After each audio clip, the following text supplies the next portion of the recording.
Malware is a non-technical look at the tech news of the week. This is a podcast where we learn together about everything from crypto to AI to whatever comes next in tech. I'm Natasha Hoskins. I'm Dina Burke. And this is Boys Club. Wait, is it just Boys Club? It's just Boys Club. The Boys Club podcast? No. Just Boys Club. We have a very special guest, Mayur Gupta, the CMO at Kraken fam. As you know, we're huge fans. Mayur, we're really excited to have you on. First of all, welcome to the show. Thanks, Dina. Thanks for having me. Very excited to be here. We felt particularly excited to have you on the show now. It's a really interesting moment in crypto, and in particular, I think around the storytelling and marketing around crypto for people who are new and people who have been in the space. The market's been choppy. Policy's been inconsistent. We're now going to election cycle where crypto has become a main character. And yeah, just really excited to get your perspective from one of the biggest exchanges in the world on how you're thinking about this moment. But before we do, want to get a little background on you. What has your career looked like? When did you land at Kraken? Yeah, tell us a little bit about yourself. Yeah, well, first, let me start by saying I'm a big fan of what you both are doing and big fan of the content. Was very excited to meet you guys last year. I think we were at one of the events together in Miami. But my thesis in general, I've always grown up with this quote from Einstein that if you can't explain it simply, you don't know it well enough. And I think there is one category that needs that, that belief system. It is crypto. And I think you guys are carving that path to simplify the complexity and just make it easy for people to understand what a revolution this is and how much value it brings. So thank you for the partnership. That's so nice. That's so kind. I love to get gassed up right before a pod interview. Thank you. That's really, really kind. To answer your question, Dina, I actually grew up in India, came to the US in 2002, did my major in computer science, so started my career as a pure engineer. No surprises. The most common thing to do, I guess, at that time, unless you wanted to go play cricket, which I tried, but there are a billion of us and only 15 get to play. So the probability wasn't too surprising. And so did that for the first few years. But, there were two pivots in my career. One was in 2007 when we acquired an ad tech product company in Miami. So one of my mentors asked me to be a product lead. So I got from pure engineering and building tech products and solutions to actually building products and marketing and advertising. Did that for a few years, but that was my entry into the world of marketing. So I never studied it. So still kind of a misnomer in many ways. And then the second pivot was after 12 years of doing that on the other side of the fence, being in tech consulting, then went on to run e-commerce for Kimberly-Clark, went on the brand side, which totally changed my perspective. Because on this side, you are actually trained to sell complexity. On the brand side, you are trained to remove complexity to ultimately drive human behavior. And then since then, it's been fascinating. I was at Spotify for a few years, led growth there. And one way or the other, actually got into crypto just around that time in 2017. I wasn't smart enough like a lot of people, and I don't know when you guys got in, but I got out of it in 2019. So I belong to that cohort that didn't have the vision or enough of a vision to hang in there. Got back in 2020, and as luck would have it, Jesse and I started talking in late 2021 and finally got in all heads down in early 2022 to join Kraken. And very excited about the mission, very excited and grateful for the opportunity. This is once in a lifetime movement, and anyone who's in it in any form or shape 5 years from now or 10 years from now will be the pioneers of something really magical for the next generation. It's so nice to hear you talk about it. And Dina did the same thing. 2017, left 2019. Same exact thing. So I get it. I see you. I'm like the most grifter of us all. Just 2021 coming in with all the NFTs. I'm like, okay, there's something's happening here. But no, it's nice to hear about your journey and your background and how it's led you to Kraken. And I think something that is interesting about this podcast week over week is I feel like every week we have a guest on and we say, well, it's so good you're here this week because this week has been so crazy in crypto and there's so much going on. And what a week to have somebody on. And this week feels the same, but would love to sort of talk about what you guys are thinking about. You know, you lead a huge marketing team at a major exchange and you guys are thinking about how we talk about these things and onboard new people and attract people in the industry to your exchange. And so I'd love to talk a little bit about what sort of consumer trends you're seeing. What are you guys looking at that are really guiding your objectives and goals? And how does that sort of show up in the day-to-day work? Kraken's been around for 13 years, which speaks a lot, especially in our category, as you all know. But interestingly enough, the growth in our first 9 to 10 years happened in the absence of any scale enterprise level marketing. It was all word of mouth, an early player being a player that actually gained a lot of trust and credibility within the category, especially with more DGen advanced traders, a lot because of the values that Jesse and Thana, co-founders, brought. Before we started working with Kraken, just watching from the sidelines, I think another part of why Kraken had been so successful without even having a marketing team is that there was a consistency. And I think you're speaking to that with the trust, but in an industry that is so lacking in consistency and people continuing to show up and companies continuing to show up year after year, cycle after cycle, I think that that's something that Kraken really set it apart, I would say. Yes. And those are the values that we live and die by every day, even at scale now, being almost short of 3,000 people around the world. That's the culture, that's the belief system that exists at Kraken, which is super exciting for all of us. But then in the midst of the last bull run, Jesse, who was a CEO back then, he's now obviously the chairman and still our co-founder. He felt that we were now ready for marketing to drive the next wave of growth over the next 10 years as our mission continues to drive the global adoption of crypto to inspire and drive financial freedom. So we realized that in this next phase of growth, we now needed a marketing engine.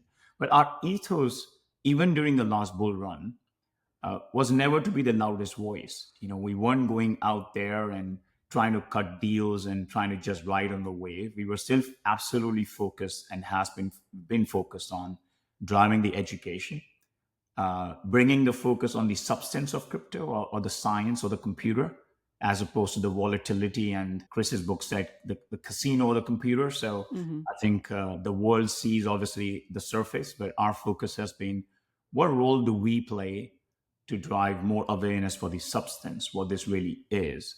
And that's been the basic of marketing for us. So we really started to scale in 22, build the engine, really started to go globally last year and this year. It's been more focused on education, but as the markets go strong, we also want to bring creativity in that storytelling. In many ways, on what you try to do with your content creation, we're trying to do the same because the 2 billion people aren't waiting to be educated all over again. They're done with education. So this is where you really need to bring creative thinking, unique ways, unique analogies to tell the world about something which is complex, but extremely meaningful and powerful. When you're thinking about this moment that we're in right now and this cycle that we're entering or in the middle of maybe, what are, we're always looking for a narrative. We're always looking to kind of understand what's happening in our world and put it in some sort of box. And I know it's not that simple, but what narratives are you thinking are going to define this upcoming cycle or the cycle that we're in? Or what are those like trends that you're looking at to really shape the storytelling that you guys are doing? Yes, there's a lot happening in our category, in our world, right? There's not a boring day, let alone a boring month. First of all, ETFs, of course, have been a big moment this year, a big moment for crypto. But for us, that is a very exciting event for 2 key reasons from a marketing and growth standpoint. One, I think it's a great way for people who are passive to enter the world of crypto. Because we strongly believe it's a waterfall effect. There's a percentage of those people who are consciously or subconsciously investing through their advisors and funds who will go perhaps likely to go direct and buy something on their own. A smaller percentage of that audience will say, you know what, we now get it. I am actually very excited about the world of DeFi. So they'll go absolutely self-custody and decentralized. So overall, I think it helps to expand the addressable market for the category. So that's one. And we'll continue to see that as more ETFs around the globe come into play. 2, at the same time, we are seeing a lot of traction on the DeFi world as well, which we are, despite being a centralized exchange, we absolutely believe in that ultimate goal because that is the ethos of Kraken as well. So we've just recently launched our self-custody wallet. There's an open source wallet cross-chain. Very excited about that. But there's a lot more in the pipeline for us because we strongly believe that the world of DeFi will continue to expand. The usability will become better. UX will become better. There is still a lot of friction. It's massively fragmented, as I'm sure you all are deep DGen DeFi players as well. But what role do we play to abstract some of that complexity and make it easier, leveraging the legacy of Kraken, which has been security? So we see and believe a lot in that. And then for us, our global remit is huge. Europe's our biggest region. So for marketing this year, we really started to scale our marketing effort now in multiple countries in Europe, which are multilingual. So for us to really understand and empathize with local nuances, local culture, to be part of culture, to influence that. The rationale for why people come into crypto in Germany could be very different from someone in the US, UK, France, let alone Turkey or South America and so on. So how do we understand that nuance? How do we evolve our own engine to respond to that nuance? I think that's also super exciting. I know that Kraken recently did a poll study which returned some pretty interesting findings on crypto sentiment compared to sort of traditional asset classes. Can you tell us a little bit more about that study and what you guys found? Yes. We've last kind of 2 years or so, we've been investing or indexing a lot on really understanding where the audience pulse is. But one thing that was very interesting that stood out for us was, for a majority of people, almost all of them, the biggest motivator to get into crypto is wealth generation. And then second is they believe that crypto is a long-term destination for them. They absolutely see crypto as a future of money.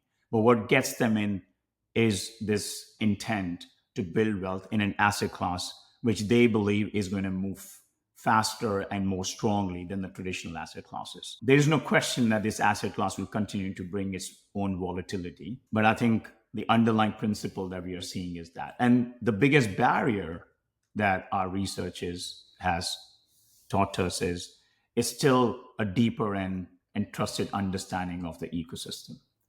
And that is where, is helping us shape the role that we have to play. So how do we become the premier platform for wealth building in crypto for the audience? But then how do we become the Sherpa? Yeah, I think that trust issue is an opportunity is really interesting. When I first started in crypto in 2017, I had a startup I was building. Basically, it was a Bitcoin wallet. And the primary challenge for that startup was that 2017, I was marketing to a particular demographic, but there was basically next to no awareness of Bitcoin. There was nothing there. And that was hard because it meant that I had to do a lot of educating, but it also was an opportunity because you're able to sort of form into a space that has no baggage really along with it. And so fast forward to now, I think that awareness of Bitcoin or other crypto assets is high, if not saturated to a point of, and this is in the US, might not be globally, but that understanding's there, but there's so much baggage now after we've gone through the past couple of years and had some really high profile incidents. And so I'm curious how you guys think about that. It's on one hand, having the opportunity to shape it, but now it's everyone knows, but it has a bad shape and it's tricky. I can imagine for you guys when you're thinking about it. Yes, there are different levels of understanding that exists in that demographic of people who haven't entered crypto yet. Like any other product, any other business, we are focusing on, okay, what is the next adjacent TAM that we believe will come into crypto? And then what is the TAM after that, and so on. So these are these concentric circles of focus areas and priority segments. And we are focused on right now the people who at least understand investing. We believe that they are the next layer that will fall into crypto or enter crypto when the markets pick up. And the conversation with them is around the value proposition. And while there is much deeper awareness of Bitcoin, I don't know if there is deeper understanding just yet in all those demographics. For example, not everyone still understands how Bitcoin is different from Ethereum.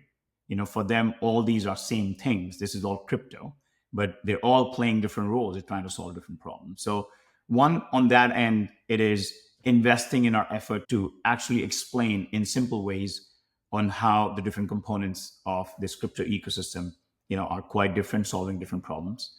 So we're investing a lot on long form content. We have close to 400 different articles. And the focus is more and more, can we use new ways to explain very complex topics. So can you use the example of a vending machine to explain smart contract, where a vending machine has a set of inputs and outputs? It doesn't matter who you are, it just operates that way. And that's a smart contract as an example.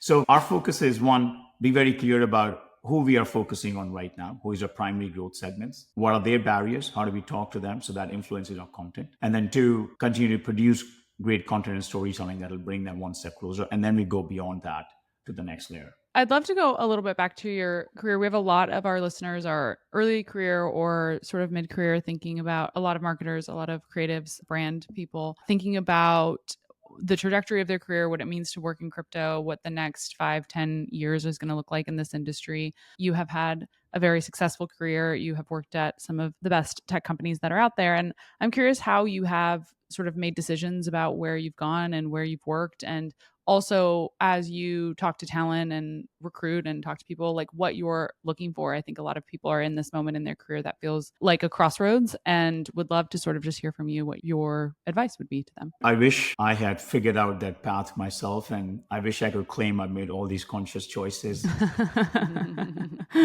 I think there was tons of failure on the way, and still continue to learn from many of them that I keep committing even now. Honestly, some of it was just being surrounded by great mentors who were a great source of inspiration and always on guidance. So that's been super helpful for me. I feel very fortunate of that. And then two, I think, Natasha, one point in my career, I think I can always break my career into two halves. Half one was working very hard, like any other young person, but no perspective. That was my first half. Just working hard, but had no clue where I was going.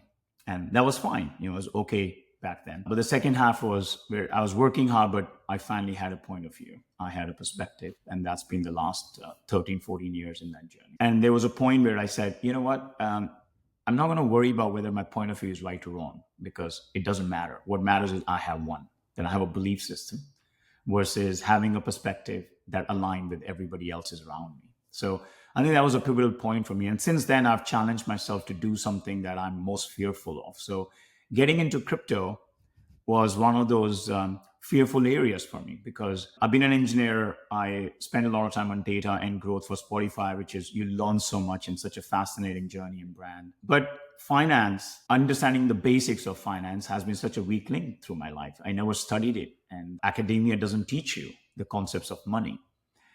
And there is nothing more advanced, there's nothing more revolutionary in finance than crypto. So jumping straight in, was a scary thought, but it's been super fascinating because you're constantly learning. And if you think you got it, the very next moment you realize,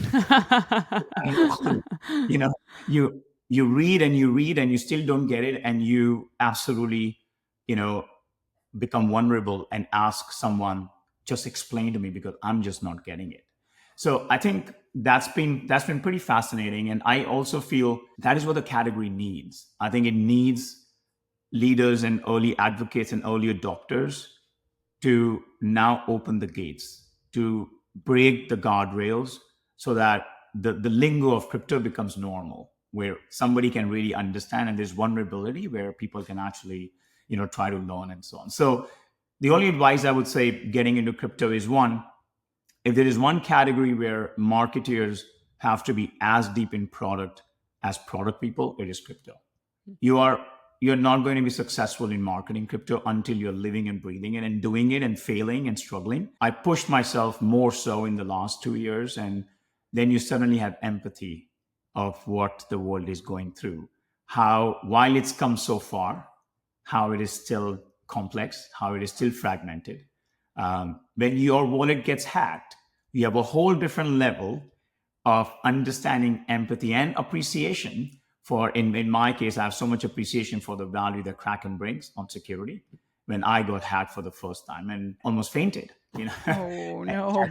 I had to go through the night, because you don't feel it until you get punched in the face. You think it's a theory, right? Until you finally go through it. So the only thing I would say is the way to really enjoy and run this is, one, get on the deep side of crypto, get your hands hands in, because that's the only way we will tell stories. And two is just focus on the substance. We will never tame the volatility, and crypto should not be about that. It's okay for some people, but I think the movement and the revolution will only be successful when we all do our part to bring that focus into the substance. Yeah, I love that. And I also love what you said about having your own perspective and having your own opinion and not caring if other people think it's right or not. Something that we've been saying a lot at Boys Club is other people's opinion of me is none of my business. And I think that that's really been like, honestly, it's comforting in a way to be like, I have my set of values and beliefs, and I'm going to stay that course, despite like what, inputs I'm getting from other people. So anyway, I just find that really inspiring, and I think is,